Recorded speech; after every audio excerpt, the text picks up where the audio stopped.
వైఎస్ఆర్9 news కి స్వాగతం. కొందరు శ్రీమంతులు విలాసాల కోసం చెరువుల్లో ఫామ్ హౌస్లు నిర్మించారు అంటూ సీఎం రేవంత్ రెడ్డి అన్నారు.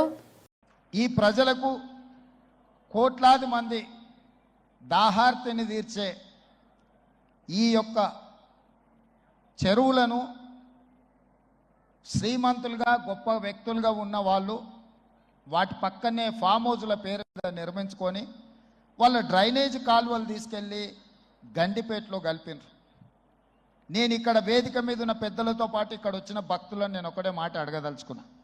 ఇవాళ వాళ్ళ విలాసవంతమైన జీవితం కోసం నిర్మించుకున్న ఫామ్ హౌజుల నుంచి వచ్చే డ్రైనేజ్ గండిపేటలో హిమాయత్ సాగర్ తాగునీటిలో కలిపితే ఆ నీళ్లు హైదరాబాదు నగరానికి తాగడానికి సరఫరా చేస్తుంటే వాళ్ళు నిర్మించిన అక్రమ నిర్మాణాలను వదిలేస్తే ఇక నేను ప్రజాప్రతినిధిగా విఫలమైనట్ట కాదా మీరు ఒక్కసారి ఆలోచన చేయండి. అందుకే ఒత్తిడి వచ్చినా మిత్రులకు ఫామ్ హౌజులు ఉన్నా ఏవి వదలకుండా హైడ్రా అనే ఒక సంస్థను ఏర్పాటు చేసి తెలియకుంటేనే ప్రజాప్రతినిధులం కొన్ని మన దినచర్యల్లో భాగంగా కొన్ని తప్పిదాలు చేస్తుంటాం. తప్పులు తెలవకుంటేనే కొన్ని తప్పులు జరిగిపోతుంటాయి. మరి ఆ ఖాతాను సవరించుకోవడానికి ఆ బ్యాలెన్స్ షీట్ను సవరించుకోవడానికి తెలిసి కొన్ని మంచి పనులు చేయాలని నేను ప్రగాఢంగా విశ్వసిస్తున్నా, నమ్ముతున్నా. ఆ తెలిసి చెయ్యాలనుకుంటున్న మంచి పనుల్లో భాగము ఈ చెరువులను చెరబట్టిన వాళ్ళ నుంచి విముక్తి కలిగించాలన్న ఏకైక లక్ష్యంతోనే ఈరోజు చెరువులను ఆక్రమించుకున్న వాళ్ళను ఎవరిని వదలకుండా ఉక్కు పాదంతో అణిచివేయాలన్న ఆలోచన, అందులో నిర్మాణాలను ఏ ఒత్తిడి వచ్చినా వెనక్కి తక్కకుండా తొలగించాలన్న ఆలోచనతోనే ఈరోజు ఈ చెరువులలో ఉన్న అక్రమ కట్టడాలను కూలగొడుతున్నాము.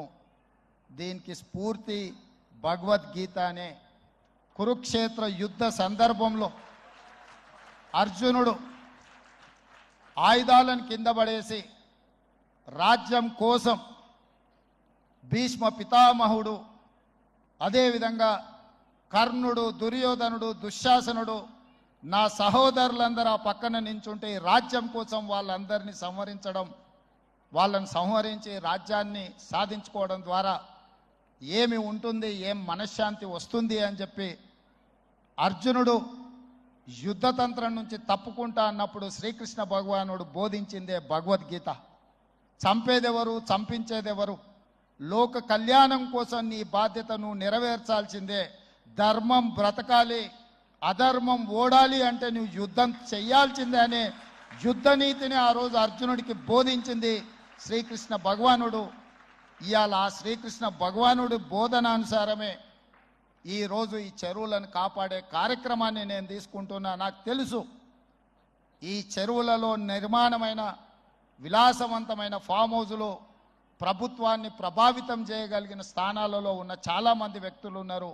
ప్రత్యక్షంగా ప్రభుత్వంలో భాగస్వాములు అయి ఉండొచ్చు, లేకపోతే సమాజం మీద బాగా ప్రభావితం చేయగలిగిన వ్యక్తులు ఉండొచ్చు. కానీ వాటన్నిటినీ నేను పట్టించుకోదలుచుకోలే.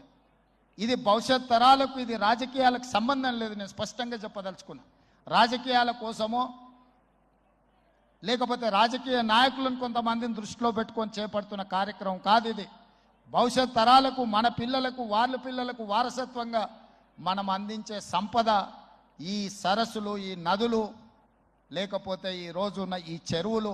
ఈ ప్రకృతి సంపదను మనం విధ్వంసం చేస్తే ప్రకృతి మన మీద కక్ష కడుతుంది. ప్రకృతి మన మీద ప్రకోపిస్తే మనం చెన్నైలో చూసినాం, అదేవిధంగా ఉత్తరాఖండ్లో చూసినాం, నిన్నగాక మొన్న వాయనాడు మనం కేరళలో చూసినాం. ఈరోజు ఇలాంటివన్నిటిని దృష్టిలో పెట్టుకున్నప్పుడు ఈ హైదరాబాదు నగరాన్ని రక్షించుకోవాల్సిన బాధ్యత మన అందరి మీద ఉన్నది. ఇది ఒక సుందరమైన నగరం. ఈ నగరానికి ఈ చెరువులే ఒక అందం. ఈ చెరువులను కాపాడే బాధ్యత ఈ ప్రభుత్వం తీసుకుంటుంది.